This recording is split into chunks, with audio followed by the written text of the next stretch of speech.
Hi, I'm designer Jen Gallacher and welcome to a Memories Made video. Today I'm going to use some recent purchases I made from my out-of-the-box videos to create a layout start to finish. I'm starting with a polka dot that is a tone-on-tone from Simple Stories. And to the top of that I have cut a piece of this October afternoon pattern paper. Now this was a difficult piece to cut because I really loved this balloon paper on the back, but I needed kind of a neutral paper on the top. So I have pre-cut this. Now I don't measure my paper ahead of time, so I don't have any measurements for you. I simply eyeball where I want my placement. So I'm going to place this in the center of the page with a wide border on the side and a smaller border on the top and bottom. In the center of that, I'm going to place another piece of October afternoon pattern paper that has this teal rose and it has a soft yellow in it. On the other side is some yellow pattern paper, and we will use this later in the layout. So this is going to go in the center, and to the bottom of this, I'm going to take a piece of the yellow that I've pre-cut into a scallop. And I do have a pair of scallop scissors that I have kept for a long time. They're originally from Provo Craft, and they're a larger scallop than some of the border punches you see, and I love them quite a bit. So we'll attach that to the bottom there, and then we can mount that. Now I just want to leave enough of the text at the top to be interesting, but I want to make sure that I also center this piece. At the very bottom of the layout, I've already printed some journaling, and I've printed it on some craft cardstock, and I've centered it.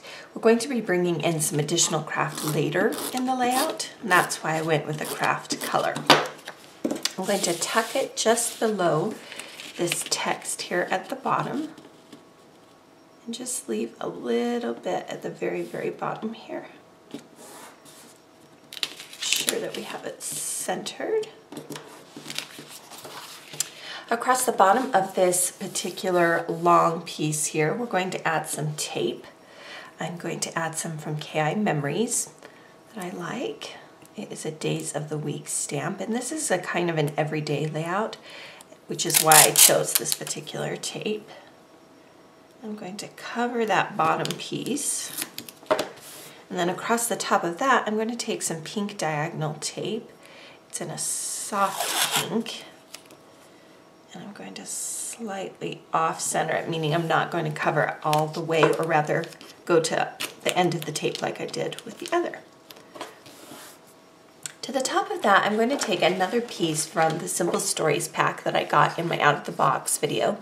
Again, this is a polka dot. This is more of a salmon pink, and on the back it has these broad stripes. So if you prefer, you could do the broad stripes. I am going to use the polka dots. I like the polka dots. I am using some double-sided sticky tape from ThermoWeb. They generously donated the adhesive for this video, and I want to thank them for that. I love their photo corners, and I love their dot runners, and you know I'm a sucker for their glue dots. Now for the photos, I've taken two photos that were colored, and I've cropped them and I've changed them to black and white because the colors were really bold and a little bit crazy. You'll notice that one of them shows me head on, and this was years ago. And then another one has my eyes cropped out, and when the photo was taken it actually looked like this. And my son took the photo, and I allowed him to do that because I wanted just part of me in focus to help kind of tell this story. I'm going to mount this on top of the photo, and then I'm going to need to trim off the side of the photo just a little bit. So using the edge of the photo as a guide, I angle my scissors a little bit so that I can cut off that bottom piece. Just trim that out. You could actually do this with a 4x6 photo before you use it.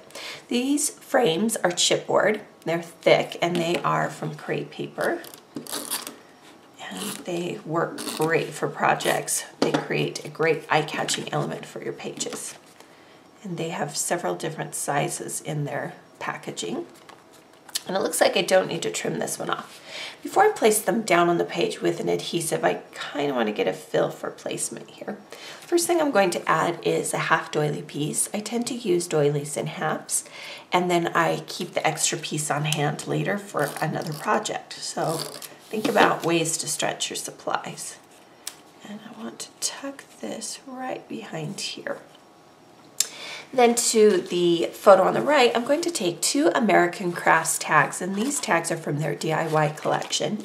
And they're great because they come just plain like this. They also have some that have definitions, but they've created this whole line of products that is for marking up and making look however you want. So I like that they're DIY. The maker movement is getting very hot, and so it's fun to see products come out from the scrapbooking world that work for projects like this. If you find that your dot runner starts to stick, or for the adhesive that you're using on the embellishment that you're using, you can always switch to something like a glue dot. And I am going to mount these as if they're one piece to create one giant item on my page. Use glue dots again. Just a few will help hold it in place. And they are very sticky. Again, we just want to butt them up against each other. Now from the yellow, to bring that yellow back in, I'm going to punch 2 butterflies. Both of them are from American Crafts. This one is a 1.5 inch butterfly shape. And the next one is a 2 inch. And I do try and buy punches that I love in a couple of different sizes.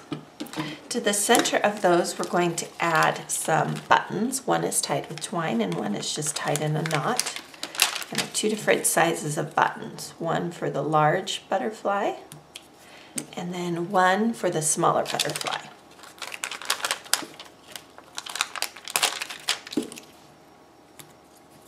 And we'll add some glue dots to the back of these as well. And we'll plump them up just a little bit. And that just helps bring in some of that yellow, both at the top and at the bottom of my page. Then some embellishments that I want to add are from the October afternoon. They have these little tidbits, and I like that these particular ones came in a couple of different colors that I wanted to use. This one says the details. You'll notice that these particular tidbits are double-sided. So say you wanted to stamp or write your own sentiment, they do give you the option to do so. Just create some layers here. We're bringing in some more of that salmon pink as well as that teal. Just kind of overlap items. I think for this one I'm going to actually pop dot it, so I'll just add a little pop dot to the top of it so that it can stick on top of my frame as well as the details that I picked. And then we'll take this take note one and we'll add it over here. So just create just a few clusters of embellishments here. Now for the title, I'm going to combine a few things. One is this gold love sticker, and it's not very sticky right now because I've been manipulating it quite a bit. This is from the Chanel collection from American Crafts. This isn't her new one. This is the first one that she did, and it's an ampersand. You'll notice that I'm mixing a couple of different tones of pink, and that's okay. Then I'm going to take this die cut. This is I Treasure You, and I'm only going to use the treasure part. So following the way that they cut around the die cut, I'm going to fussy cut it around it as well so that only the I Treasure shows. So you can cut up a title and then you can get the placement how you want. So I want the ampersand in the center. I'm going to overlap the title with the chipboard frames a little bit. And then we'll add the love. If you find after placing down a die cut that you've kind of been playing around with, if it's not sticky anymore, just add some glue dots to it. And it will help hold it in place. So far the title reads, I Treasure and Love. And then I wanted to add a little bit more to the title, so I'm going to use these gold foil alpha stickers. And I'll go ahead and add them and show you what it looks like.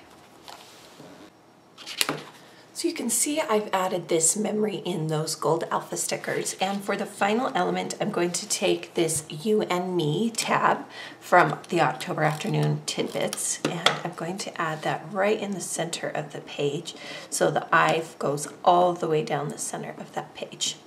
So there you have a layout that uses my recent purchases.